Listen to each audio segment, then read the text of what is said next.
67도 1677 장기용수 사용으로 수리권 취득과 수리방해죄 성립. 이 사건은 농촌 지역에서 오랫동안 물을 사용해 온 농민들과 새로 저수지를 매수한 소유자 사이의 갈등에서 발생하였다. 피고인은 저수지를 매수한 뒤 이를 논으로 바꾸기 위해 제방을 삽으로 파서 물을 모두 흘려보냈다. 그 결과 저수지 아래에서 농사를 짓던 농민들은 더 이상 그 물을 사용할 수 없게 되었다. 이 농민들은 약 20년 이상 아무런 방해 없이 그 물을 이용해 농사를 지어온 상태였다. 원심은 이 농민들이 단순히 오래 사용해왔다는 사정만으로는 법적인 권리가 생긴다고 볼 수 없다고 판단하여 피고인의 행위를 무죄로 보았다.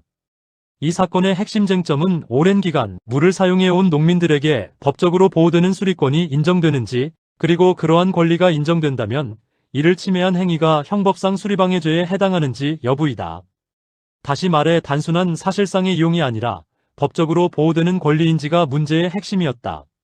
대법원은 농민들이 20년 이상 평온하고 공개적으로 물을 사용해왔다면 민법상 취득 시효에 따라 용수지역권이라는 권리가 발생할 수 있다고 보았다.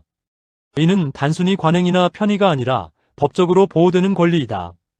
따라서 이러한 권리를 가진 농민들의 물 이용을 막는 행위는 단순한 재산권 행사에 그치는 것이 아니라 타인의 권리를 침해하는 것이 되고 결국 수리방해죄가 성립할 수 있다고 판단하였다. 대법원은 원심이 이러한 권리의 존재 여부를 충분히 검토하지 않은 채 무죄를 선고한 것은 잘못이라고 보아 판결을 파기하였다. 이 판결은 헌법적으로 재산권과 법치주의의 조화를 보여준다.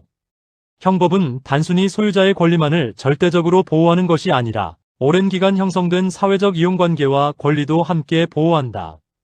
특히 취득시효 제도를 통해 형성된 권리는 헌법상 보호받는 재산권의 한 형태로 볼 수 있으며, 이를 무시하고 소유권만을 강조하는 것은 오히려 법적 안정성과 신뢰를 해칠 수 있다. 형사법적으로 보면 이 판례는 수리방해죄의 본질이 단순히 물의 흐름을 보호하는 것이 아니라 타인의 수리권이라는 법적 권리를 보호하는 데 있다는 점을 분명히 한다. 즉, 물이 흘렀느냐 막혔느냐가 중요한 것이 아니라 그 물을 사용할 권리가 누구에게 있느냐가 핵심이다. 이 점에서 형사법은 민사법상의 권리관계를 전제로 작동하고 있으며 권리가 존재해야 비로소 범죄도 성립한다는 구조를 보여준다. 다만 비판적으로 보면 형사재판에서 취득시효와 같은 민사법적 판단을 선행적으로 요구하는 것은 재판을 복잡하게 만들고 권리의 존재 여부에 따라 범죄 성립이 좌우되는 불안정성을 가져올 수 있다.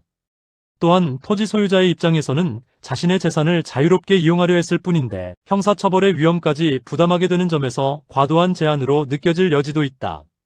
그럼에도 불구하고 이 판례는 단순한 형식적 소유